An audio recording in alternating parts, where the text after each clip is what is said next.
One is the Valley Disaster Preparedness Event that 10 native councils participate in, and it seemed to be problematic to get the approvals and all that. And would that be something that was envisioned that such a fund could be used for an event type thing, or does it have to be like a physical improvement type of a project? Or have you gotten that far yet? We haven't even gotten that far yet. So it obviously is going to be based on whatever guidelines they set for us. Again, it's just talking. Is that it would probably be a specific project, and the reason being is because if let's say we have a fair, yes, it goes to the fair, but we don't know how those monies are spent. So one reason that this would be viable option is because it's going to be like earmarked funds. It's going to be specifically used for this type of improvement. So it might be problematic for us to have an event, funds for an event, because we don't know exactly how the funds will be allocated. That might make it difficult. Again, we're not even at that stage yet, but to kind of prime it, it might be a little difficult to get those type of improvements. But putting it out there is that it is been a challenge working with the department. Mm-hmm. My neighborhood council still hasn't gotten our approval code yet from the department to pay the SOS vendor, so I think that's a. And you mentioned that conversation was opened up a year ago, I think. Oh, no, sorry, the conversation a year ago was about Northridge Vision, the 3 neighborhood councils. Yeah. Those 3 neighborhood councils wanted to pool their money to work, to put it towards a Northridge Vision project, which is just an example of multiple neighborhood councils working together on big ticket items that exceed what they could do in a single year, but be able to have it there for future years.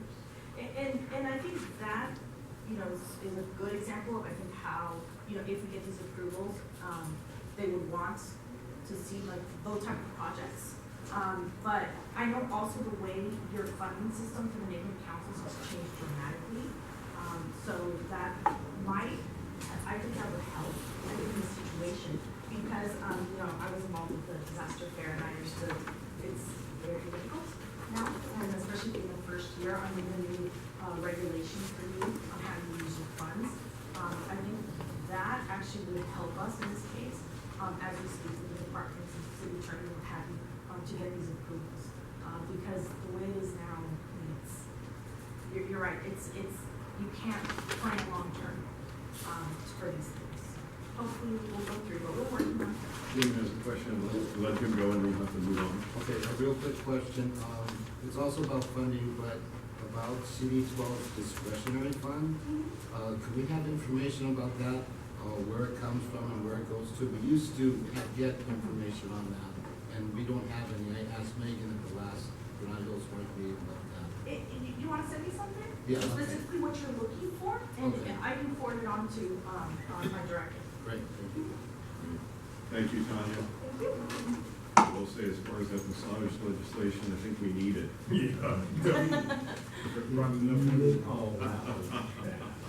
Wasn't it? Dario, All right, thank you for coming today. my pleasure, always. With me tonight is our neighborhood prosecutor, city attorney, Alisa Hagan. Hello.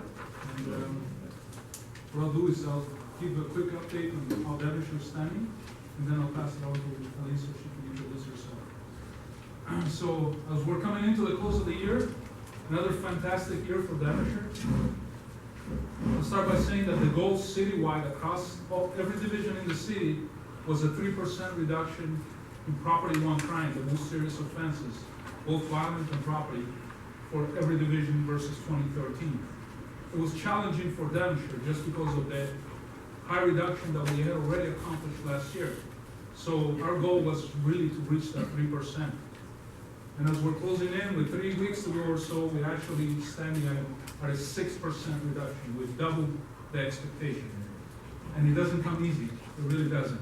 This is, it's the proper allocation of resources, it's strategic planning, it's really due to the, I would say, to the smarts of our command staff that have really maximized the effectiveness of the personnel that we have at their disposal. Along with the excellent neighborhood watch, it was again a record year for the number of startup meetings that we had, new neighborhood watch members come along. And our biggest reduction, especially here in Granada Hills, Porter Ranch area, has been in residential burglary and the vehicles that were being broken into. Those have been two items that have always haunted us for the last, at least the last decade, if not two. It's always been our greatest challenge. Yet we've had the greatest reduction exactly in those categories.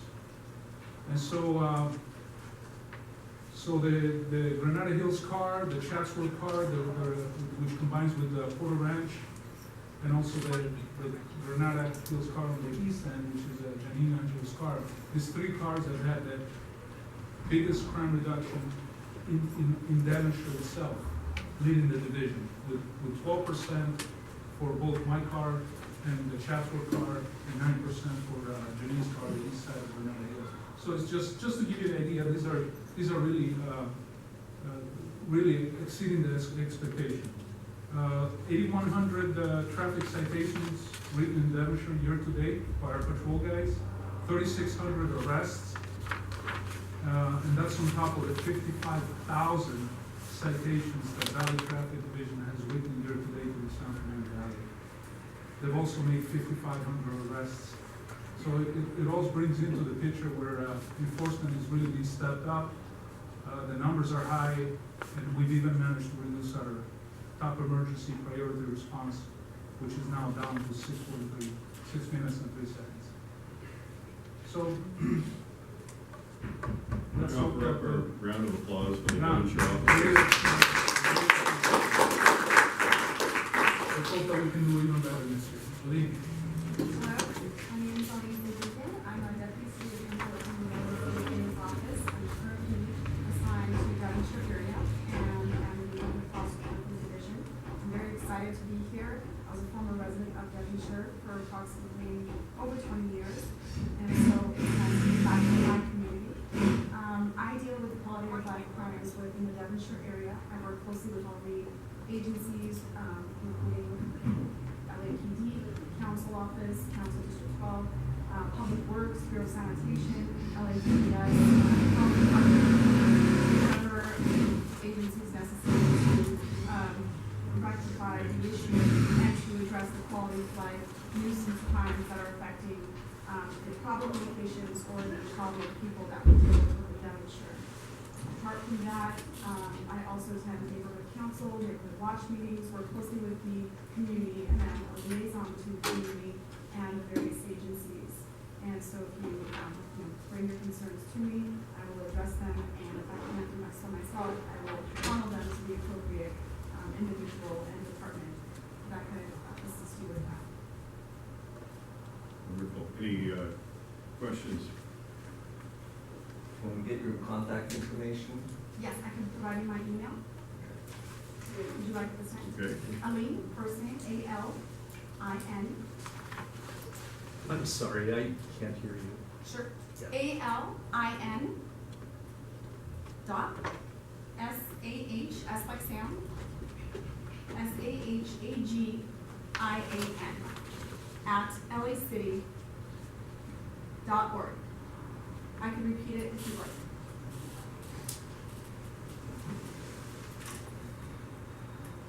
Your phone number? I can provide you my direct line after what, I don't know if I've heard yet. I will provide it to you. I know that we will be in contact.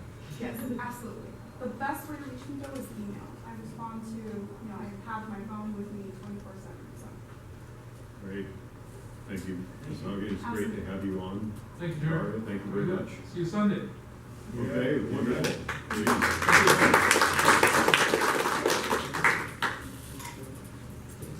Okay, excuse me, move on, just make a comment. We've been carrying an item for appointment and confirmation of new board members since we have a couple open positions, and Brad is in conversations with at least one person who's a candidate for the position. I believe he may even be here. So, Hello. hi, Mark. Just mention that, or mention that in passing, that there's community organizations and faith-based. Which one?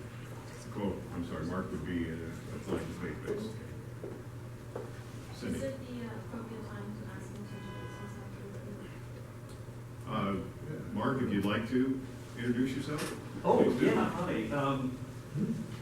My name is Mark Morris. I work with the Valley Interfaith Council, and I'm also an active member with the LA Interfaith Coalition. Just recently had an activity at New Hope Baptist Church last Sunday that even got on the news because to see people showing up. And also met with the Red Cross last Tuesday evening about the disaster preparedness in their facilities. And I've been living in Granada Hills for the last 14 years. I am going to be showing up at these meetings. I am going to be doing interfaith activity in the Valley and the City of Los Angeles. So if I can be of any help to you guys in representing the interfaith community as a member of the neighborhood council and represent the interfaith community back here to the neighborhood council, I'd be very happy to do that. So, Great. Thank you so much, Mark. thank you.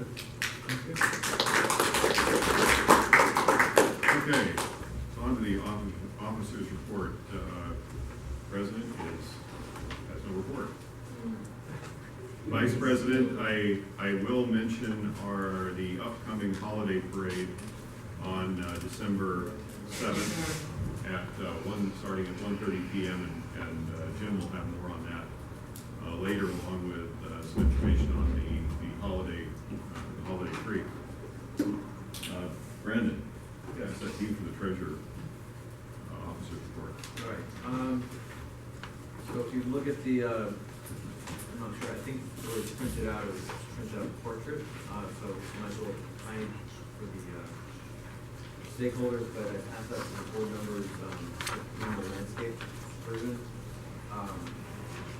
So if you look at the bottom, there's just a few items from last month's report. The changes are as follows.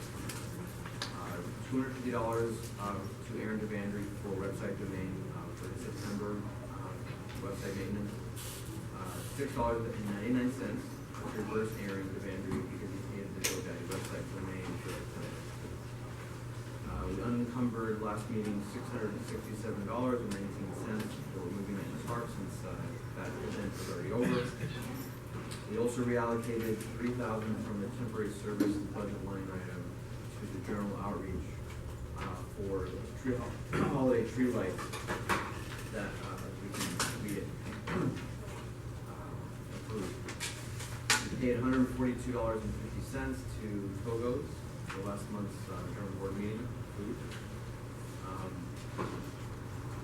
In addition to reallocating $3,000 from temp services to general outreach, we reallocated $1,040 to neighbor purpose grants to replenish the deficit there in that budget line item. Facilities and space rental, we paid $144 in November to public storage for our facility fee for the month of October. And we approved an encumbrance of $3,500 for the holiday tree lights at Veterans Park. In addition to those items, I also wanted to add there's a remaining balance of $3.23 for Granada Hills Halloween candy that we don't need encumbered since that event is over. And then I'd also like to reallocate, since we have probably another 6 meetings this year, and we're going to be getting teaching meetings, so we reallocate $1,000 from temp services to general outreach. Since general outreach is the budget line item that we use to pay for the So with all those items, I'd like, well, I guess, yes, is there any public comment? Good job, Brandon. Thank you. Is there any, well, I guess we'll wait for the discussion after. I'd like to make a motion based on those items, plus the 2 additional changes, the $3.23 to unencumber, and then to reallocate $1,000 from temp services to general outreach. Do I have a second? Second. Okay. seconded by Krista. Any board discussion, any questions? Seeing none, I'll put it to a vote. All those in favor, please, well, actually, how do we? We got it. Yeah, we need to get names on this. Names on this, right? Yeah. Yeah, but I think we can back into You can back into it by asking for abstentions in opposition. If there's none of either, then it's assumed to be a unanimous roll call vote. Can I see hands for any abstentions? Seeing none. Any oppositions? Seeing none? By affirmation. Well, let's get it Okay. official, all those in favor. All those in favor, please raise your hand. Okay, so that is, All right, Bonnie. Matthews, Brandon Schindleheim, Eric Manska. You got it? Yeah, because everybody else. Because it's everybody. I still think you're doing great, Okay. right? as long as we have the names recorded for it.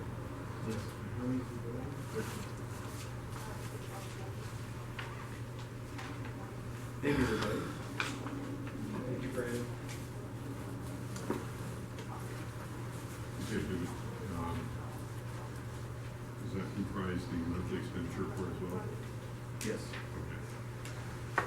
Yeah, the monthly expenditure report is just in a different format. Everyone can see that on the opposite side. I printed it double page.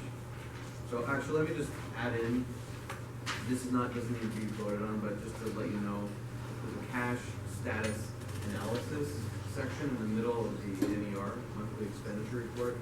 And that amount that's sitting in our bank, according to the bank statement, is $3,456.51 that's remaining in our account.